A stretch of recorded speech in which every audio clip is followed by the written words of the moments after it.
T20 world cup 2026 ముగిసిన తర్వాత కూడా టీమిండియా యువ సంచలనం అభిషేక్ శర్మ చుట్టూ ఉన్న చర్చలు ఏమాత్రం తగ్గడం లేదు. టోర్నీ ఆరంభంలో అభిషేక్ ప్రదర్శన అత్యంత నిరాశాజనకంగా సాగింది. గ్రూప్ దశలో వరుసగా 3 సార్లు డకౌట్ అవటం, 7 మ్యాచ్లలో కేవలం 89 పరుగులే చేయటంతో అతనిపై విమర్శలు వెల్లువెత్తాయి. కీలకమైన ఫైనల్ మ్యాచ్కు ముందు అతన్ని జట్టు నుంచి తొలగించాలనే డిమాండ్లు కూడా వినిపించాయి. అయితే హెడ్ కోచ్ గౌతమ్ గంభీర్ అతనిపై నమ్మకం ఉంచారు. ఆ నమ్మకాన్ని నిలబెడుతూ అభిషేక్ శర్మ ఫైనల్ మ్యాచ్లో విధ్వంసకర ఇన్నింగ్స్తో విరుచుకుపడ్డాడు.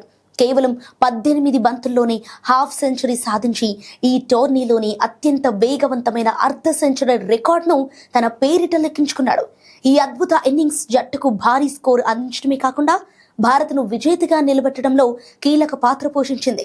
అభిషేక్ ప్రదర్శనపై ఆస్ట్రేలియా మాజీ దిగ్గజం బ్రాడ్ హ్యాడిన్ స్పందిస్తూ అతన్ని సరదాగా రాస్కేల్ అని పిలుస్తూ ప్రశంసలు కురిపించారు. పెద్ద మ్యాచ్లలో ఒత్తిడిని అధిగమించి ప్రత్యర్థిపై ఎదురు దాడి చేయటంలో అభిషేక్ శర్మ సిద్ధహస్తుడని, అతనిలోని తెగింపు తనకు ఎంతో ఇష్టమని హ్యాడిన్ పేర్కొన్నారు.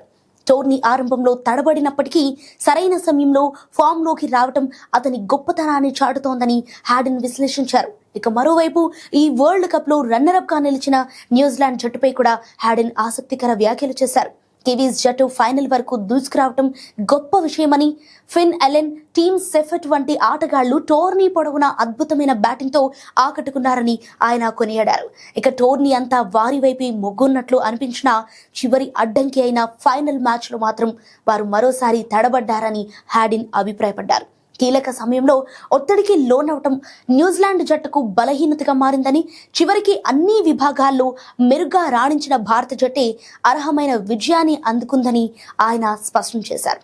అదే సమయంలో భారత జట్టుకు ఈ విజయం కేవలం ఆరంభం మాత్రమేనని, రాబోయే వన్డే వరల్డ్ కప్ సవాళ్లపై సౌరవ్ గంగూలీ చేసిన హెచ్చరికలను కూడా మనం గుర్తుంచుకోవాలి. దక్షిణాఫ్రికా వంటి కఠినమైన పిచ్లపై గౌతమ్ గంభీర్ వ్యూహాలకు అసలైన పరీక్ష ఎదురవుతుందని, ఆ సవాళ్లను అధిగమించినప్పుడే ఈ జట్టు సంపూర్ణంగా నిలబడుతుందని విశ్లేషకులు భావిస్తున్నారు.